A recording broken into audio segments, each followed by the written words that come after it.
Priory of the Sacred Flame is a new dungeon we'll be facing in Season 2 of The War Within. The dungeon starts with a 30-minute timer, so as long as you complete the dungeon within that time frame, you will upgrade your key. As you start off this dungeon, you'll encounter a variety of different deadly mobs, including 3 mini-bosses that upon death will draw out one of the guards surrounding the first boss, removing a stack of the boss's strength and numbers buff, increasing the boss's damage done by 200% for each present guard. These guards will also have their health increased by 1000% when near Captain Dailcry, so it's essential that we face them separately. But before we're able to take on these mini-bosses, we'll first face Arathi Footmen that will cast Defend, reducing all of their allies' damage taken by 50% for up to 5 seconds. Disturbing this channel will increase the Footmen's damage taken by 25%, so you'll want to use stops like stuns or hard CC to stop this channel ASAP. Tanks you'll also want to be constantly moving the surrounding mobs out of the small area of effect of this channel. The Footmen will also cast Mortal Strike on your tank, dealing high physical damage and reducing healing received by 5% for 10 seconds, and this can stack, so tanks should be very wary of how much they are pulling with the Footmen present. Arathi Knights will cast Disrupting Shout, dealing AoE physical damage to your party and also interrupting any spell casting upon completion, so casters should keep an eye out for this cast and make sure they're not casting when it finishes. Knights will also bleed random party members with Impale for 8 seconds, use a defensive if targeted by this ability. Fervent Sharpshooters will leap near players and drop caltrops that all players must avoid. Any targets caught will bleed and be rooted to the ground. Sharpshooters will also shoot and pot shot random party members, use a defensive if you're targeted by multiple or when you're low. In this courtyard you'll notice an altar that paladins and priests can interact with to buff the whole group with Blessing of the Sacred Flame. Over the course of a dungeon this does crazy amounts of holy damage on top of your attacks. You'll also find the first mini-boss in this first courtyard, Guard Captain Suleiman. He'll shield slam the tank for tremendous physical damage while also knocking the tank back, so tanks prepare with mitigation. Suleiman will also thunderclap, dealing party-wide damage to anybody within 50 yards and reducing their movement speed by 50% for 6 seconds. After defeating Suleiman, Sergeant Chainmail will head over to your location to fight. Chainmail will leap to a random player with Lunging Strike, dealing huge upfront physical damage to all players within 5 yards and bleeding them for 18 seconds. Make sure you're spread when fighting this mob and use a defensive if you're struck. She will also cast Brutal Smash, marking a swirly around her that all players must move out from, otherwise you'll likely get one shot. War Lynxes will pounce on random players, dealing high upfront physical damage and leaving a nasty 15-second bleed that is removed once the player is fully healed.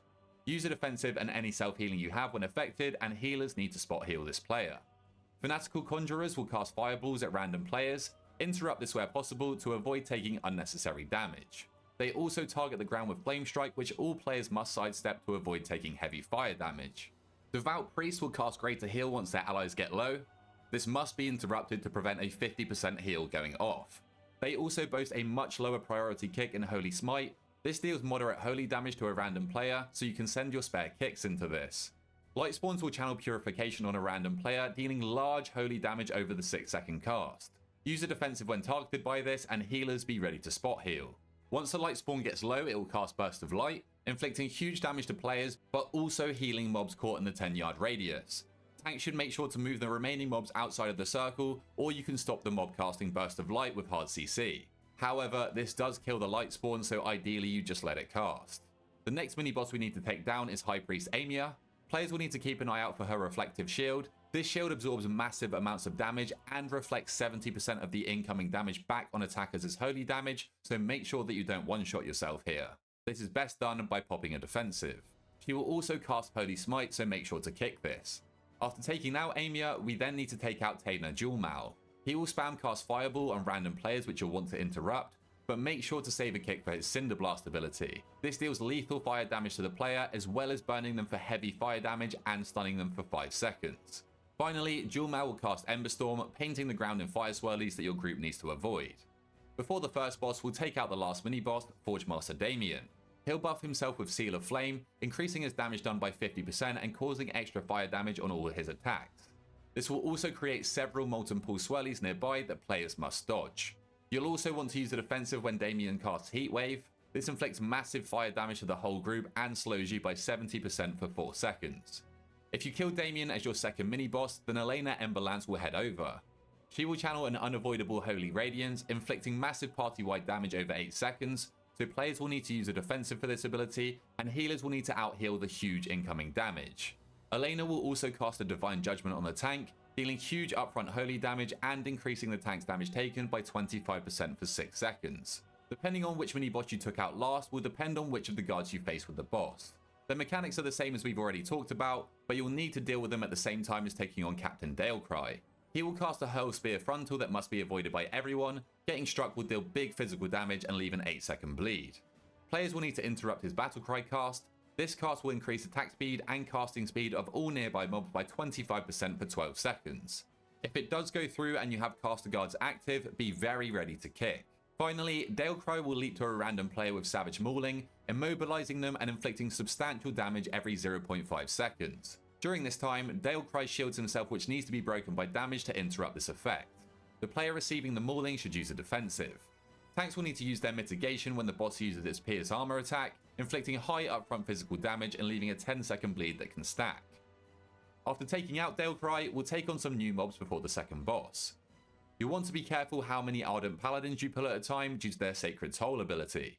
This ability inflicts enormous party-wide damage, so make sure to commit a defensive if you're already low. They will also cast Consecration, marking a swirly on the floor that will burn anybody stood within it for heavy ticking damage, so make sure to avoid these. The Zealous Templars will buff themselves with Seal of Light's Fury. This buff increases their melee attack speed by 50% and causes their melee attacks to inflict extra holy damage, so prepare mitigation when fighting these mobs. Now we can take on Baron Braunpyke. He will place 3 swirlies on the floor with Hammer of Purity that explode into hammers that spiral outwards. Anyone caught in their path will suffer fatal damage, so make sure to avoid them. The best way to do this is by stacking on one side as a group, and as soon as the swirlies spawn, your whole group will run to the other side and back and forth. Players must interrupt Baron's Burning Light. A successful cast will deal lethal group-wide damage and apply a nasty dot, while also healing Baron for 40% of its health. Occasionally, Braunpyke will throw a Castigator's Shield at several players. This deals upfront holy damage, slows all players, and spawns a Castigator's Detonation Swirly that all players must run out from. Throughout the fight, the boss will also spawn a Sacrificial Pyre around the encounter that players need to repeatedly soak until it disappears. Soaking will deal large party-wide damage, so players should stagger these soaks, and it will also leave a Sacrificial Flame dot on the player that soaked for 5 seconds, and this dot stacks, so players should only soak once and use a defensive. Upon reaching 100 energy, the boss will cast Vindictive Wrath. This increases his physical damage by 25% and empowers his abilities.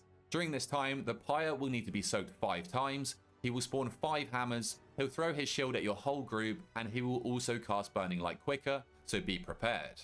After taking down Baron, we'll head to the last boss, but we will need to tackle some new mobs first. Risen Mages must be interrupted on their Fireball cast, but more importantly on their Fireball volley. This cast deals high fire damage to everybody within 50 yards. Sir Braunpyke is the last mini-boss we'll fight in this dungeon. Tanks will need to be very wary of his Blazing Strike. This deals high holy damage and leaves a 10-second holy dot, so prepare with big mitigation. He will also constantly pulse AoE damage with Radiant Flame, so all players should be prepared with defensives and healers may need to commit healing cooldowns here. Now we can take on the last boss of the dungeon, Prioress Murrpray. During this fight, you'll want to interrupt as many Holy Smites as possible. This cast deals decent damage to random players. Murrpray will also cast Holy Flame, marking a swirly on the ground that all players must avoid. If you're targeted by the boss's Sacred Flame, you'll want to kite the rays, so be careful not to paint the whole platform in fire though, so try to keep your kiting contained. Murrpray will cast Blinding Light occasionally. This deals massive damage to players and disorients them if they are not facing away from the boss, so simply turn your back towards the end of the cast. And finally, the boss will cast an Inner Fire buff on herself, increasing her holy damage dealt by 50% for 10 seconds, and while this buff lasts, she will constantly pulse out AoE damage to the group. Healers, be prepared to out-heal this. Upon reaching 50% health, the boss will travel up to the top platform and cast Barrier of Light, placing an enormous Absorb Shield on herself and providing immunity to kicks. Players will need to chase the boss up and break this Absorb Shield to interrupt her Embrace the Light channel, which repeatedly pulses high ramping damage to the whole group, so commit defensives here and take out the shield quickly. During this time, adds will arrive from downstairs that need to be cleaved down quickly, but you'll want to be careful with aggro here. After you've broken the shield, simply interrupt the boss and deal with the same mechanics that we dealt with downstairs. But that's it for this boss, and that wraps up Priory of the Sacred Flame for Mythic Plus in Season 2. If you're interested in my nameplates, they are from my free Play to profile, which can be found inside my Discord. The link will be in the description. And if this guide did help you or a friend out, then please feel free to drop a like down below, subscribe to your boy for more dungeon guides, and until next time, I'll catch you guys later.